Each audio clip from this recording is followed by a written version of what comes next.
গল্পের বাক্স চ্যানেলে আপনারা শুনছেন ঔপন্যাসিক আবুল বাশারের লেখা একটি উপন্যাস ফুল বউ।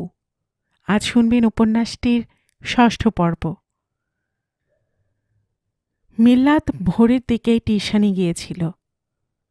তার একই পাড়ায় আরও ২টি টিউশনি বেড়েছে, কিন্তু সুবিধা হয়েছে অন্যরকম। নতুন দুজন ছাত্র পুরনো দুজনের সঙ্গে একই বাড়িতে পড়ছে, ফলে সময় অতিরিক্ত খরচ হচ্ছে না। অন্য বাড়িতে আরও ২টি ছেলেকে পড়াতে হয়, সেখানেও বোধহয় ছাত্র বাড়বে। ব্যাংকের ম্যানেজার সন্ধ্যায় তার মেয়েকে পড়াবার জন্য বলেছিলেন। মিল্লাত রাজি হয়নি, কারণ ৫০ টাকার আলাদা করে একটিমাত্র টিউশনি করানো তার পক্ষে অসুবিধা। সে ১০০ টাকা দাবি করেছে। পরে আর কথা হয়নি। অন্যরা সব ৫০ টাকার ছাত্র। তার রোজগার এখন ৩০০ টাকার মতন। সে চাইছে আরও ছাত্র বাড়ুক, কিন্তু আলাদা আলাদা সময় যাতে ব্যয় না করতে হয়, তাতে বেতন কিছু কম হলেও চলবে। সকালবেলা রাজিয়া বাড়িতে একাই ছিল। এমন সময় সাদিক এলো। রাজিয়া স্নান করে বাসনপত্র ধুয়ে কয়লার আঁচে আগুন করেছে। চা করছিল নিজের জন্য। ১ কাপ জল বেশি দিল। সাদিকের গলা শুনে বলল, তুমি ঘরে গিয়ে বসো, আসছি, কথা আছে ঢের। চা করে নিয়ে হাঁড়ি চড়িয়ে চাল ফেলে দিয়ে রাজিয়া এলো। প্লেটে বিস্কুট আর চা এগিয়ে দিল সাদিকের দিকে। বলল, ঢের দুশ্মনী দেখেছি, এমন বজ্জাতে তুমি করবে ভাবিনি। সাদিক বিস্কুট কামড়ে বলল, পরে আমি সব বুঝতে পারলাম ছোট মা, আগে ওরা কিছু বলেনি, ভেবেছিলাম বিয়ে না বিয়ে। রাজিয়া বলল, এখনো তুমি মিথ্যে কথা বলছো? তোমার সব মিথ্যে আমি ধরতে পারবো। ভেবো না চোখে ধুলো দিলেই মানুষ চিরকাল অন্ধ থাকে। বাহারপুরে তোমার স্কুল, ওরা তোমাকে চাপ দিয়ে কাজ করাচ্ছে। মুখ দেখানি ষড়যন্ত্র সেই কথাই বলে। তুমি ডেকে নিয়ে গেলে, অথচ তুমি নিপাত্তা। তুমি জানতে সেদিন কি ঘটবে, জানতে না? বিশ্বাস করুন, আমি ঠিক। তুমি নবীনার বর, তুমি এত ছোটলোকি করে বেড়াও, স্কুলে মাস্টারি করো, ভাবা যায় না। এরপরও তুমি বিশ্বাস করতে বলো? ছি ছি, তুমি কি মানুষ? সাদিক কথা বলে না, চুপচাপ চা খায়। চোখ তুলতে গিয়ে অদৃশ্য বাধা পায়। বলে, বিশ্বাস করুন। না, তোমাকে আমি বিশ্বাস করি না। কালই রাস্তায় কোর্টের কাছে বাহারপুরের লোকগুলোর সঙ্গে দেখা হয়েছে। বোধহয় জমির মামলা, নয় বউ তালাকের কেস। হিন্দুরা বলে, এদেশে মুসলমান না থাকলে কোর্ট উঠে যেত। ঠিকই বলে। সাদিক চমকে উঠল, থতমত করে বলল, ওরা কি বলল আপনাকে? সবই বলল। আমি কি বানিয়ে বলছি নাকি? দেখুন, ওদের বিশ্বাস করবেন না, ওরা ভালো লোক নয়। ওরা সব পারে, সব ক্রিমিনাল। রাজিয়া বাঁকা হাসে। বটে, সব ক্রিমিনাল। আর তুমি খুব ভালো, শুদ্ধ লোক, তাই না? আমার সামনে এইভাবে সাধু সাজবার চেষ্টা করো না সাদিক। ভালো চাও তো সব কথা খুলে বলো। সবই বলছি আপনাকে, সব বলবো বলে এসেছি ছোট মা, গোপন করব না। আনোয়ার যে এত বড় খ্যাঁকশিয়াল তা জানতাম না। তলে তলে আপনার এত ক্ষতি করে, তবুও আপনি ওকে বিশ্বাস করেন। বাহারপুরের কাশেম আলী ওর বেয়াই, জানেন তো? জানি। জয়ন সর্দার কাশেম আলীর দোস্ত? হ্যাঁ। জানেন না কি? না। কথা বলো, শুনছি। মোদ্দা কথা কি? সেটাই বলছি ছোট মা। ১ ফোঁটা মিথ্যে বলবে না। না না, বলবো না, সব রিয়েল ফ্যাক্ট বলবো। অত ভুল ইংরেজি বলতে হবে না, ফ্যাক্টই বলো, ঘটনা বলো। সাদিক আরও লজ্জা পায়। রাজিয়া বলে, ৭২ সালের গণটুকাটুকির বছর পাশ করেছ তুমি। ইংরেজি বলো না, বাংলা বলবে। তাই বলছি। হ্যাঁ, তাই বলো। দোস্তের উপকার করতে চায় কাশেম আলী। জি, কারণ কাশেম আলীর ঘরে আনোয়ারের কালো মেয়ে মজুদ। সেটাও আপনার মুখ দেখানিতে বিয়ে হয়। ছেলে বলছে বউ ছেড়ে দেবে, বাপের সম্মানে ছাড়তে পারছে না। রাজিয়া বলল, আনোয়ারের মেয়ের বিয়ে আমার মুখ দেখানিতে হয়নি, ওটা এমনিই হয়েছে। ঘটনা হয়েছে চয়নের ছেলের বেলা। জয়েদ বোধহয় নাম, রাগ তারই। ময়েদ ছোট ভাই, ময়েদ আলী। রুহানির বিয়ে এই ময়েদ আলীর সঙ্গে। আমি যেটুকু বুঝেছি, রুহানির কোনো বিয়ের কথাই হয়নি, সেটা সাজানো ঘটনা। হ্যাঁ, আমাকে বলল। কে বলল? আনোয়ারে বলল ওর মেয়ের ছাড়ান হয়ে যাবে। কাশেম আলী ভর করছে, ছেলে নাকি শুনছে না। এই অবস্থায় ময়েদের সঙ্গে রাজিয়ার বিয়ে দিলে জয়নের ছেলে জয়েদ ঠান্ডা হয়। কারণ জয়েদের বন্ধু কমর, কাশেমের বেটা কমর আলী, আনোয়ারের জামাই, সব অ্যান্টি সোশ্যাল ক্রিমিনাল। রাজিয়া একটু চিন্তা করে নিয়ে বলল, অত জটিল করে বলছো কেন? সব কারসাজি জয়েদের। জয়েদ তার বন্ধু কমরকে দিয়ে চাপ করিয়েছে মেয়ে ছেড়ে দেবার, তাই তো? জি। কারণ ওর ভাইয়ের সঙ্গে আমার বিয়ে দিতে চায়। জি। তাহলে উপকার কাশেমের করছে চয়ন? কাশেম কারো উপকার করছে না, তখন ভুল বলেছিলাম। না, কাশেমও উপকার করছে, তার বেয়াই আনোয়ারের উপকার করছে। বেশ, মেয়ে কালো বলে তালাক হয়ে যাবে, ছেলে লাফাচ্ছে। এই অবস্থায় তার দোস্তের ছেলের সঙ্গে আমার বিয়ে হলে সবকুল রক্ষা পায়। জি। তাহলে এবার বলো, জয়েদকে তুমি কি কথা বললে? ও যখন অ্যান্টি সোশ্যাল, তোমার স্কুলে এসে সেদিন জয়েদ কি বলেছিল? না, স্কুলে বসেনি, আপনাকে বলেছে শয়তানটা। দেখো সাদিক, তুমি যে অ্যান্টি সোশ্যালদের ধানিদার এ কথা আমরা জানি, কিন্তু আমি ছোট মা বলে তোমার একটা চক্ষু লজ্জা আছে মনে করতাম। নবীনা এসব কথা জানে? না। দাঁড়াও, ওকে আমি চিঠি লিখছি। জি না, সেটা করবেন না, ও খুব দুঃখ পাবে। আমি যে খুব দুঃখ পাচ্ছি সাদিক। আপনি আমার কথা বিশ্বাস করছেন না? গতকাল আনোয়ারের মেয়ে তালাক হয়ে গিয়েছে, জয়েদ তালাক করিয়ে দিয়েছে। আপনি একটু সাবধানে থাকবেন। কেন? বলা তো যায় না। ও, তুমি আমাকে ভয় দেখাতে এসেছ? জি না, তা নয় ছোট মা, খারাপ লাগলেও বলছি, আপনি কোথাও বিয়ে করে ফেলুন। কেন? অনেক সম্পত্তির মালিক হয়েছেন, এখন একটা ভালো বিয়ে হবে, করে ফেলুন।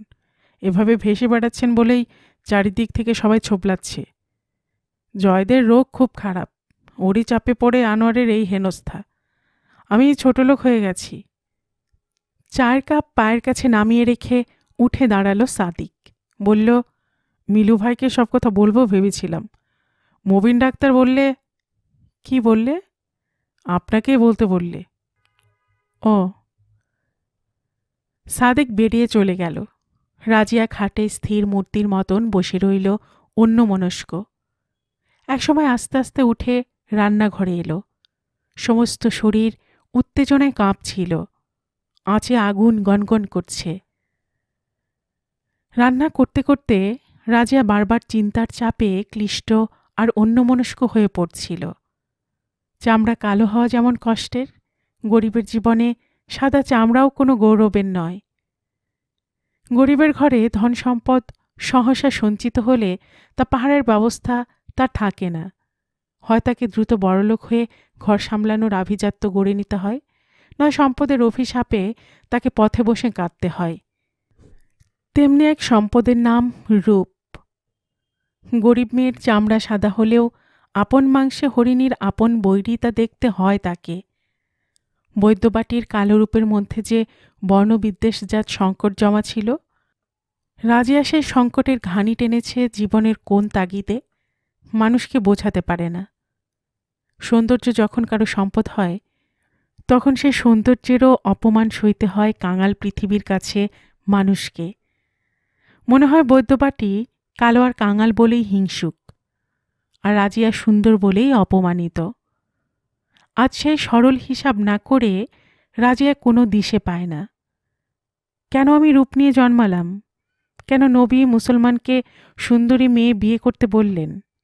কেন বললেন কচিয়া সুন্দরী বালিকা বিয়ে করো? কেন নবী বৃদ্ধ অবস্থায় 6 বছরে নাকি 9 বছরের আয়েশাকে শাদী করেছিলেন? আয়েশার সঙ্গে দৌড়তে পারতেন না নবী, হাঁপিয়ে পড়তেন। দৌড়নের খেলা খেলে হযরত আয়েশা খুশি হলেও আমি যে পারিনি কখনো। কেন মেনে নিতে পারিনি? কি ছিল মনের আড়ালে? হযরত আয়েশা পারলেন, আমি কেন পারলাম না? আমি তো আয়শার চেয়ে গুণী নই। নিসার হোসেন আমার সঙ্গে লুকোচুরি খেলে দৌড় প্রতিযোগিতার ধুলি খেলা খেলতে চেয়েছিলেন। দৃশ্যটা কল্পনা করে রাজিয়া। দৌড়তে দৌড়তে জিভ ঝুলে গেছে বৃদ্ধের। ধোকাচ্ছেন তিনি। তাকে ছাড়িয়ে অনেক দূর চলে গেছে রাজিয়া। চলে গিয়ে খিলখিল করে হেসে উঠছে, হাততালি দিচ্ছে। কিন্তু কেন আমি তার সেই স্বাদ পূরণ করিনি? নিসার হোসেন কি আমারই শোকে মৃত্যুর আগে অমন শুকিয়ে গিয়েছিলেন, নাকি অন্য কোনো পাপবোধ ছিল? তিনি যে হাজেরা আর মাবুদকে কত অসহায় করে তুলে কষ্ট দিলেন, সেই নিগ্রহের পরও আমায় পেলেন না, সেই পরিতাপ কি তাকে শুকিয়ে মেরেছে? হায় খুদা, আমি এসব কি ভাবছি? চমকে উঠল রাজিয়া। হাঁড়ির ঢাকনা ভাতের ফ্যান উতলে দিচ্ছে ফরফরিয়ে। সেই শব্দে চমকে উঠল সে। তার চিন্তাসূত্র ছিন্ন হয়ে গেল। মিল্লাত আজ পুরনো 4 জনের বেতন পেল, 200 টাকা। ভাবল আজ কিছু কেনাকাটা করবে। মাত্র 200 টাকায় আঁকড়ার কালে কী বা এমন কেনা যায়? একখানা ভালো শাড়ির দাম এ টাকায় কুলবে কিনা সন্দেহ। কুলোবে না। অতএব কী কেনাকাটা করবে? ভাবতে ভাবতে সে একটা পরিচিত কাপড়ের দোকানেই ঢুকল। সেখানেই নন্দকিশোরের সঙ্গে দেখা। মিল্লাতের নিচের তলায় ভাড়া থাকেন।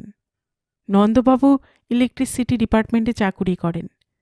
তিনিও ছেলেপুলের জন্য কেনাকাটা করছিলেন। মিল্লাতকে শাড়ির দর করতে দেখে পাশে ঘনিষ্ঠ হয়ে এসে বললেন, গিন্নিকে সঙ্গে করে আনতে হয় ব্রাদার। পতির পুণ্যে সতীর পুণ্য শাস্ত্রের কথা। কিন্তু পতির পছন্দে খুব কম সতী পছন্দ করেন শাড়ি গহনা। যেটাই দেবেন বলবে এটা কি রং না প্রিন্ট। পুরনো আর ম্যাড়মেরে। আজকাল কত বাহারি জিনিস উঠেছে। একটু দেখে নিলে এই দামে কত ভালো জিনিস পাওয়া যায়। তা কি করবেন বলুন?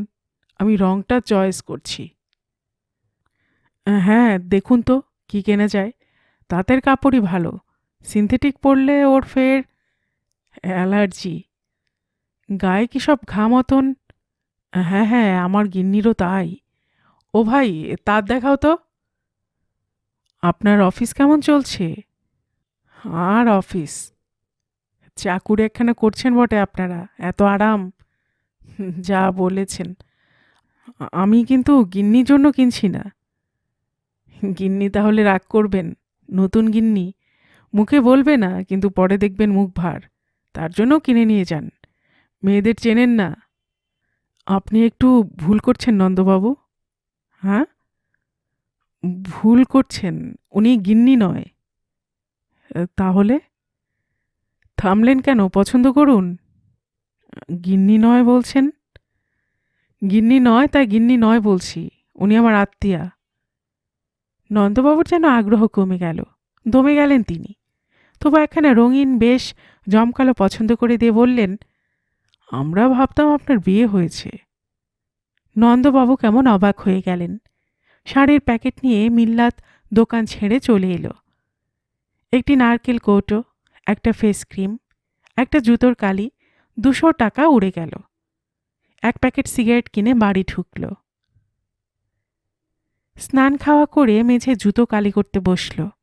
নিজের জুতো কালি করে নিয়ে রাজিয়ার চটি কালো করল। টেবিলের তলায় পাশাপাশি 2 জোড়া পালিশ করা জুতো চিকচিক করছে। 1 জোড়া শু, 1 জোড়া লেডিস স্যান্ডেল পাশাপাশি। মনে হচ্ছে জুতো জোড়াগুলি স্বামী স্ত্রীর মতন নিরুদ্বিগ্ন সহাবস্থান করছে। মানুষ দুজনই ঠিক সে কথা বুঝেও বুঝছিল না, বলেই দুজন দুজনকে সে কথা বলতে পারেনি।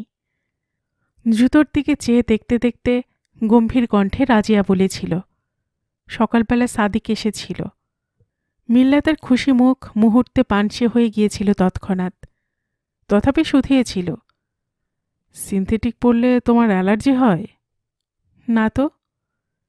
মিল্লাত হো হো করে হেসে উঠেছিল এবং চুপ করে গিয়েছিল। হো হো করে হেসে উঠে রিয়াজ বলল, ওরা তবে মার ছেলে, আই সি। কিন্তু সে কথা তো সেদিন বললে না। মবিন বলল, বলার আর সময় হলো কোথায়? তাছাড়া বলারই বা কী ছিল? সমস্যা যা দাঁড়িয়েছে সব অবস্থার সামাল আমাদেরই দিতে হবে। ওদের গতিবিধি ভালো নয়। ওরা কি করছে দুজনেই বুঝতে পারছে না। এভাবে একত্রে থাকা, সাজগোজ করে বাইরে বেরোনো বিপজ্জনক। তুমি ওদের একটু বুঝিয়ে বলো, বন্ধু হিসেবে আমাদের কিছু কর্তব্য আছে, মুসলমান হিসেবে আমাদের কিছু সামাজিক দায়িত্বও আছে। যথা, রাজিয়ার সত্তর বিয়ে হোক। তুমি করবে? পারো না?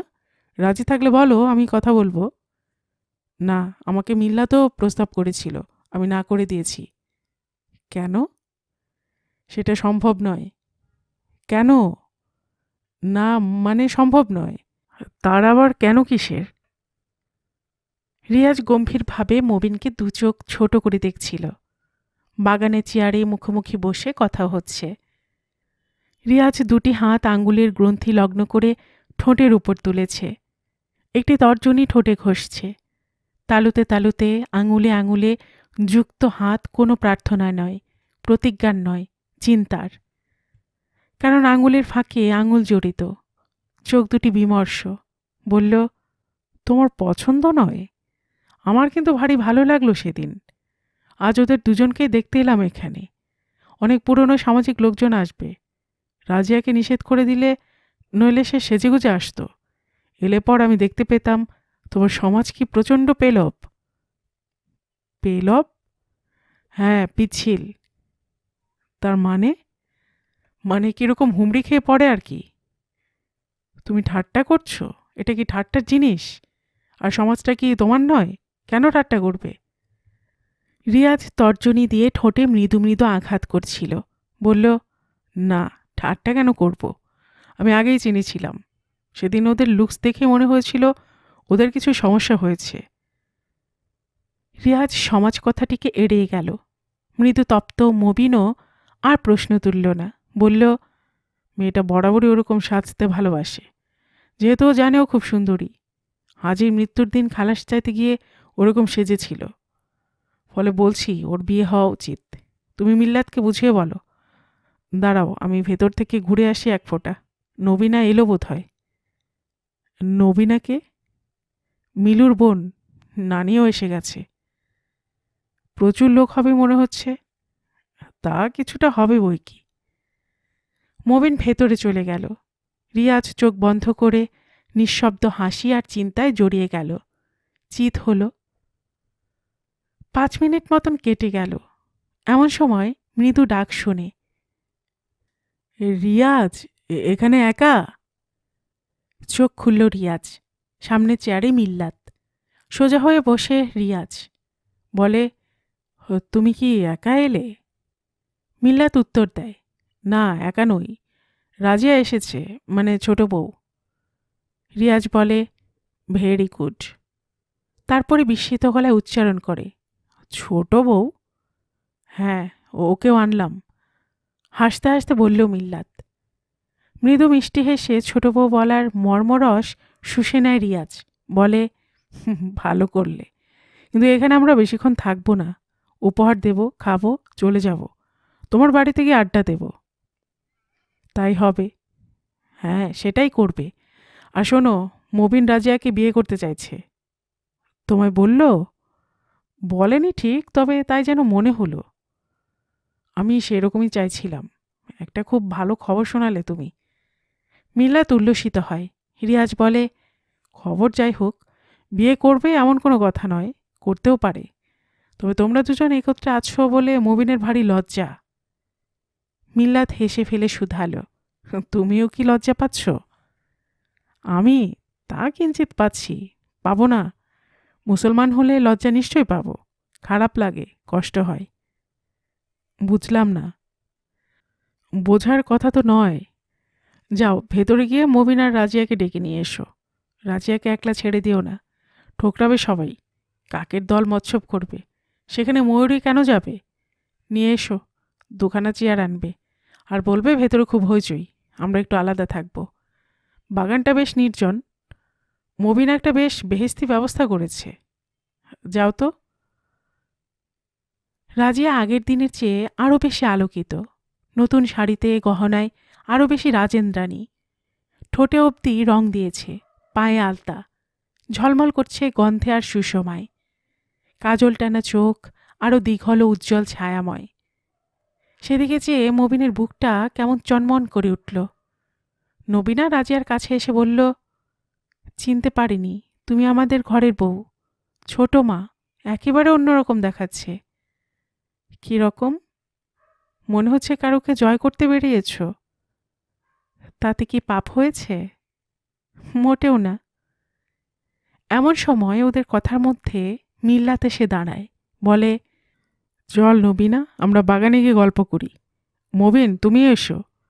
রিয়াজ হইচইয়ের মধ্যে আসতে চাইছে না, দুখানা চেয়ার দাও। মবিন বলল, ভাবুক বলে কথা, নির্জনতা খুঁজছে। কিন্তু এটা ভাই খানা বাড়ি, লোকজনে চাপাচাপি শুইতে হবে। বেশ, চেয়ার দিচ্ছি, এবং তোমাদের একটা আলাদা ঘর ছেড়ে দিচ্ছি। বাগান থেকে এসে ওই ঘরটায় ঢুকে যাবে, আমি পরে বাগানে যাচ্ছি। দুহাতে টিনের চেয়ার ঝুলিয়ে আসে আগে আগে মিল্লাত, পেছনে পেছনে রাজি আর নবীনা বাগানে চলে আসে।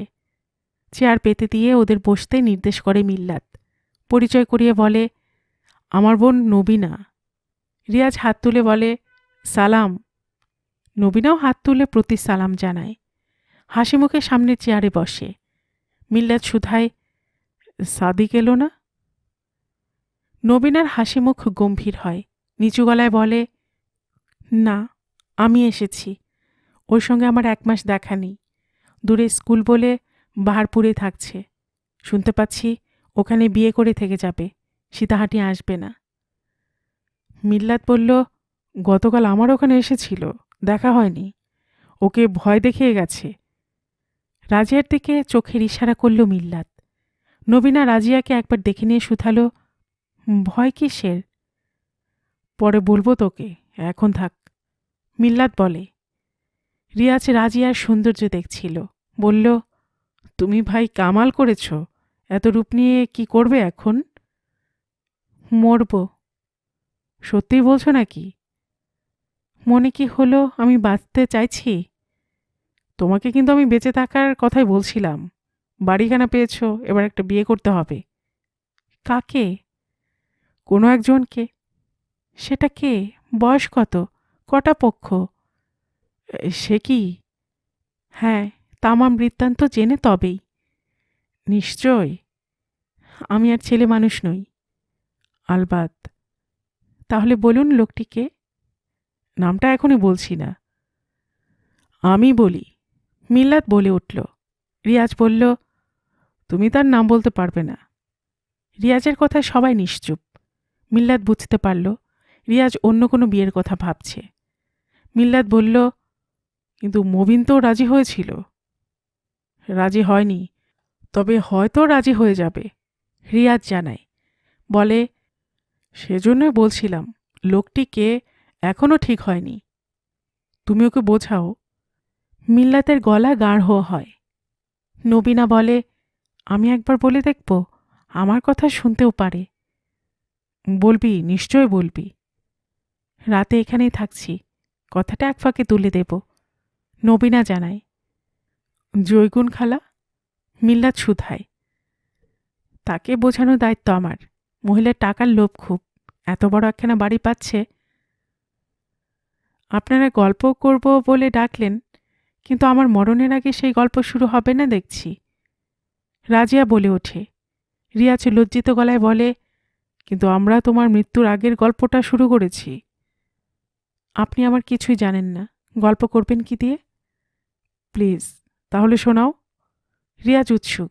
মিল্লাত বলল, তাহলে শোনো, আমি কিছুটা বলি। ওর একটা রুক্মিণী কুমার ছিল, ওর নাম রাধারানী। বেশ। রিয়াজ উৎকর্ণ। নবীনা বাধা দিয়ে বলল, সত্যিই গল্প। আমার বাপ যেন ওকে পাননি, বৃথায় বিয়ে। 3 দিন বিয়ের পর আমাদের ওখানে ছিল। বাপার ওর কোনো সম্পর্কই হয়নি, জোর করে বিয়ে হয়েছিল। বেশ। আবার বেশ বলে রিয়াজ, শুধায়, তাহলে বাসর হয়নি? না। নবীনা জোর দিয়ে বলে, তাহলে ফেরেশতারা তাবৎ রাত অশ্রুপাত করেছে, হাদিসের কথা, এবং আজও করে চলেছে। কি বলছো এসব? মিল্লাত অসহিষ্ণু। রিয়াজ বলে, ঠিকই বলছি মিলু।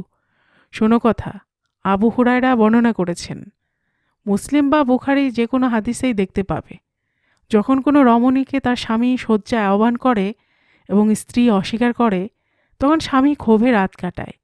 সেই রমণীকে সে অবস্থায় সকাল পর্যন্ত ফেরেশতারা অভিশাপ দেয়। নবীনা বলল, ওই জন্য আব্বা ওকে মেরেছিলেন। আগুনের আঁচে পড়ে গিয়ে ওর কোনোই পুড়ে গিয়েছিল, তবুও ঘরে গেল না। ভয়ানক সেই যুদ্ধ। রিয়াজ বলল, স্বামী তার স্ত্রীকে কি জন্য প্রহার করেছে তা যেন কেউ জিজ্ঞাসা না করে। আবু দাউদ, বর্ণনায় ওমর রাদিয়াল্লাহু আনহু। অতএব বোন রাজিয়া, তুমি অভিশপ্ত। বলুন, তবে আমি কি করব? ভীষণ আকুল শোনাল রাজিয়ার কম্পিত কণ্ঠস্বর। বাতাস ভারী হয়ে গেল। বলুন, আমার কি মরে যাওয়া উচিত নয়? বলুন আপনি।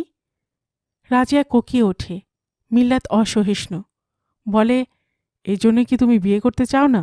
ছি, তাহলে সেদিন অমন রাধারানীর গল্প শোনালে কেন? তুমি কি চাও? দেখ নবীনা, সমস্ত দুঃখের জন্য নিজেই দায়ী, কেউ ওর ক্ষতি করেনি। সাদিক যে শাসিয়ে বেড়াচ্ছে তা খামোখা করছে না। ও ঠিক মরবে। তোমার মরাই উচিত। হ্যাঁ, মরো তুমি। রুক্মিণী কুমার তোমার জন্য এক ফোঁটা চোখের পানি ফেলবে না। সে তোমাকে কখনো চিনতে পারবে না। তুমি নিজেই বলেছ তার কোনো চিহ্ন নেই তোমার কাছে। এমন একটা জটিল মেয়েকে আমার বন্ধু কেন বিয়ে করবে? না, অসম্ভব। মিল্লাত কথা বলতে বলতে ভয়ানক উত্তেজিত হয়ে পড়ে। নবীনা বলে, তুমি এত ক্ষেপে ওঠো ভাইয়া যে সব কথা বলা যায় না। সবই যদি ওর দোষ, ও তো বিয়ে করতে চায়নি। জোর করে ওর ভাইয়েরা বিয়ে দিয়েছিল। তাছাড়া আগে তোমার সঙ্গে ওর বিয়ের কথা হয়েছিল। দাদি সে প্রস্তাব আব্বা ভেবেও দেখলেন না একদণ্ড। বদনা হাতে করে বেরিয়ে পড়লেন। ওর ছুঁড়ে তোর বিয়ে বলে বিয়ে করে ফেললেন। এর কোনো হাদিস নেই। বলুন রিয়াজজি, মুখ খুলুন। রিয়াজ স্মিত হেসে বলল, বলছি, শোনো তবে। একজন প্রাপ্তবয়স্ক বালিকা ব্যাকরণ সিদ্ধ নয়, কিন্তু হাদিস সিদ্ধ।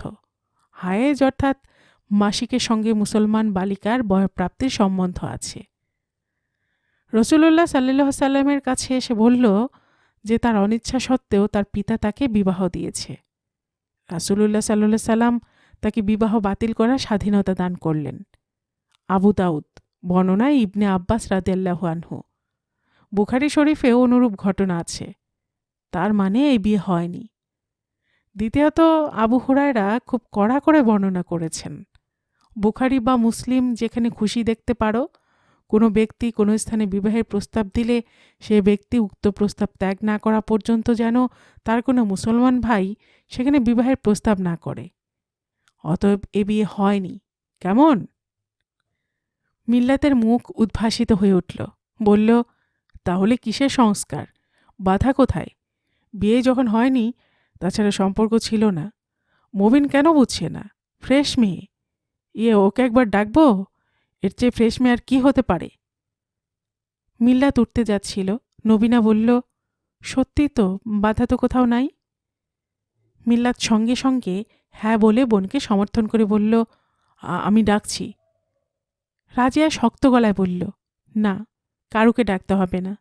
তুমি কিছুই বোঝো না, শুধু বন্ধুর জন্য ফ্রেশ মেয়ে খুঁজে বেড়াও। কথাটা নবীনার কাছেও হঠাৎ খুলে গেল। রিয়াজ মিষ্টি মিষ্টি হাসতে লাগল। সেই হাসির দিকে চেয়ে সহসা নবীনার মুখ কেমন কালো হয়ে যেতে যেতে করুণায় ছেয়ে যেতে লাগল। সবার কথা থেমে গেছে। মিল্লাত সবার মুখের দিকে চেয়ে চেয়ে বুঝতে চাইছে কি হলো। বুঝতে পারছে না। সেই অসহায়তা চোখে মুখে ফুটে উঠছে। নবীনা উঠে পড়ে কিছু না বলে বাড়ির দিকে পা বাড়িয়ে দিল। রাজিয়া বিপন্ন গলায় বলল, দোষ কি বলুন? আমি কে? রাধারানী না কি আয়েশা?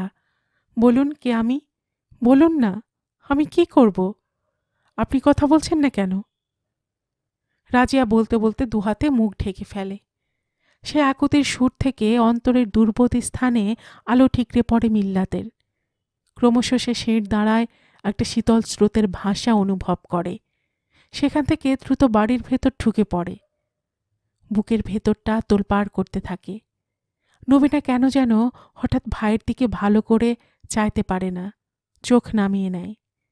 এদিকে বাগানের গুরুগম্ভীর কণ্ঠস্বর রিয়াজের বলে, যা সত্য তাই সুন্দর।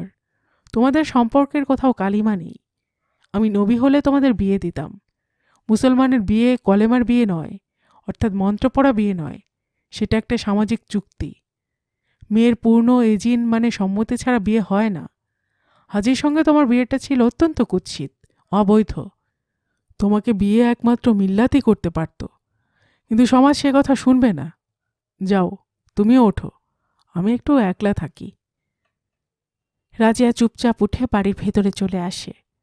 সহসা তার মধ্যে আশ্চর্য পাপবোধ ক্যারমের বিভ্রান্ত স্ট্রাইকারের মতো মাথা ঠুকে ঘুরতে থাকে। মনে হয় সমস্ত বাড়ি ফিসফাস করে কানাকানি করছে। সবাই অপাঙ্গে তাকে দৃষ্টিবান ছুঁড়ে মারছে। জৈগুন খালা তাকে যেন গরলের দৃষ্টি স্নান করাচ্ছেন। এক ফাঁকে বাড়ি থেকে বেরিয়ে বাগানে এলো নবীনা। রিয়াজকে বলল, আপনি কিন্তু কাজটা ঠিক করলেন না রিয়াজজি, খুব অন্যায় হয়ে গেল। ওদের ওইভাবে উৎসাহ দিলেন। ওরা ছেলে মানুষ নয়।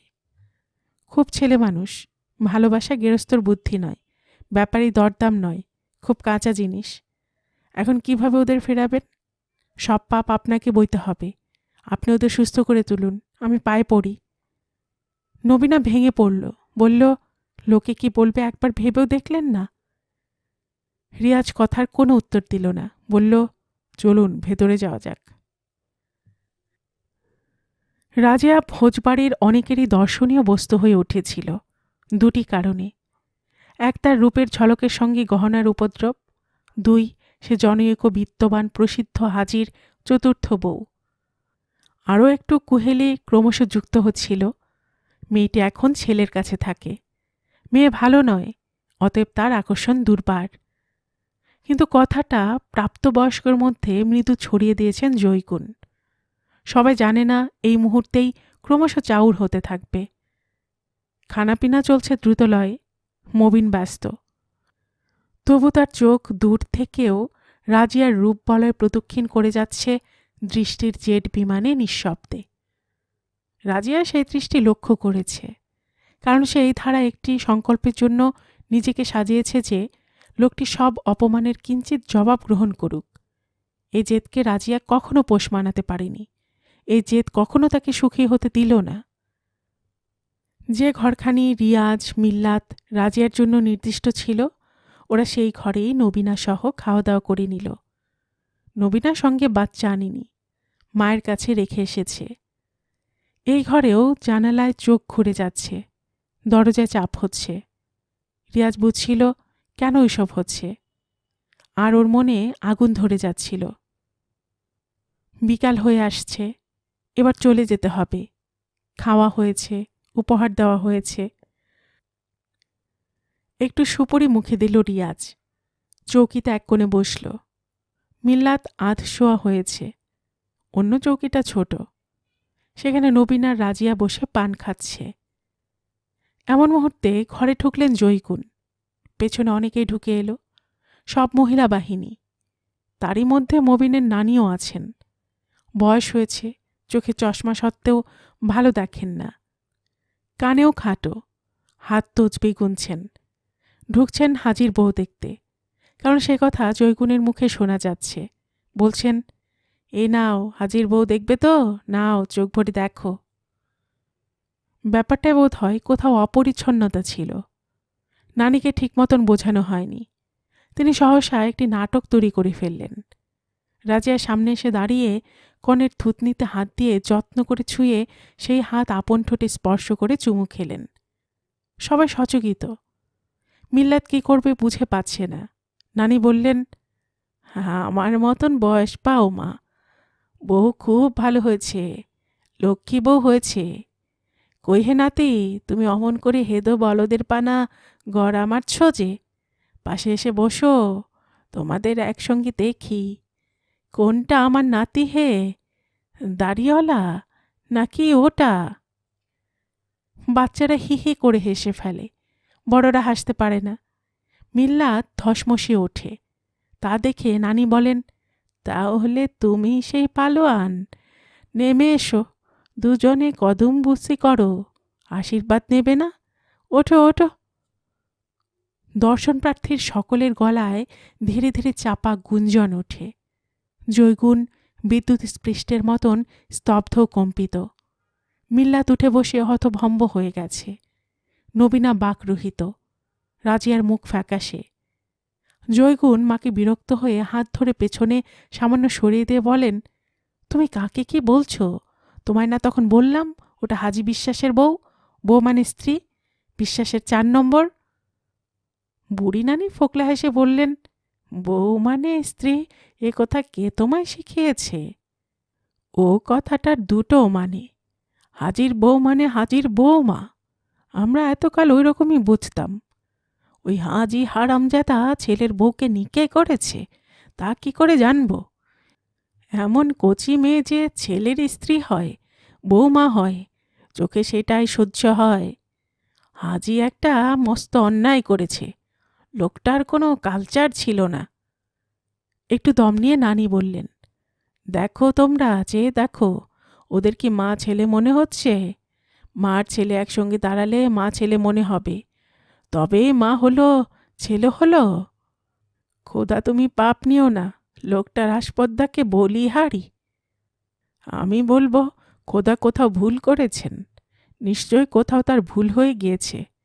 মেয়ে মানুষ যদি টাকায় বিক্রি না হতো তবে কারো এই দশা হয় না।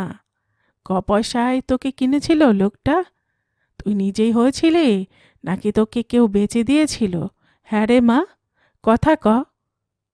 আবার দম নিয়ে নানি বলেন, খোদারও ভ্রম হয় বই কি, নইলে যা মানায় না তা কেন করবেন মকর আল্লাহ? খোদার মক্কর সামলাও এখন। যা মানায়, যা স্বাভাবিক তাই তো সুন্দর, নাকি হে দাড়িওয়ালা ভাই?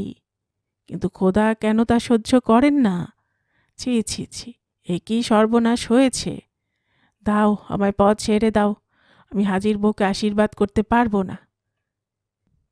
এই দেখে আমার বুকের ব্যথা আরও বেড়ে যাবে মা, ওদের চলে যেতে বলো।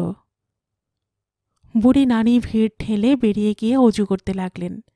মনে হচ্ছিল তিনি কত নোংরা দূষিত গ্লানির পাক সাফ করছিলেন। আসরের নামাজে দাঁড়ালেন তিনি। ভিড় ভেঙে গেল।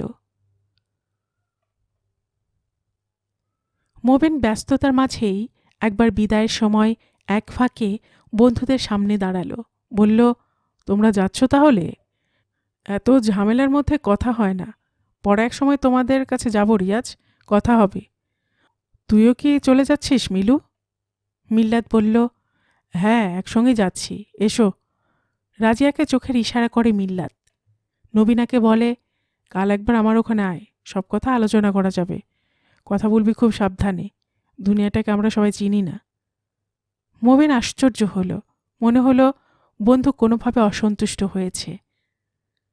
ওরা বাইরে আসে। মবিন আর নবীনাও এলো বিদায় অভ্যর্থনা জানাতে। সহসা রিয়াজ বলল, দাঁড়াও তোমরা, আমি একটা প্রণাম সেরে আসি।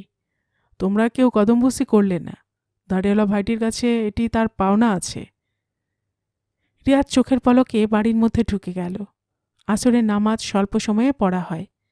নানি জায়নামাজ গুটিয়ে তুলছেন। এমন সময় পায়ের কাছে নিচু হলো রিয়াজ। মুখে বিড়বিড় করে দোয়া পড়ছিলেন নানি। দোয়ার ফাঁকে কথা বললেন, তোমার নাম রিয়াজ, এভাবে দাঁড়ি ছাঁটলে কেন ভাই? দীর্ঘ জীবন হোক তোমার। আমার কথায় রাগ করনি তো? না, খুশি হয়েছি নানিমা। ছোট করে দাড়ি ছাড়তে বাধ্য হয়েছি। সুন্নিদের কায়দায় রাখিনি, খানিকটা ফ্রেঞ্চ আর কিছুটা ওই শিয়াদের মতন। কেন? যাতে করে মুঠোয় পাকড়ে কেউ আমায় যুদ্ধক্ষেত্রে আছড়ে না মারে। হজরত আলী সৈনিকদের দাড়ি এ ধারে ছেটে রাখতে নির্দেশ করতেন, জানেন তো? জানি, কিন্তু যুদ্ধটা কোথায়? চারপাশে, জীবনে সর্বত্র। জানি না ওদের কি হবে। কাদের কথা বলছো? রাজি আর মিল্লাত। ওদের কি হবে বলছো কেন? জায়নামাজখানা ঘরের কোণে রাখলেন নানি।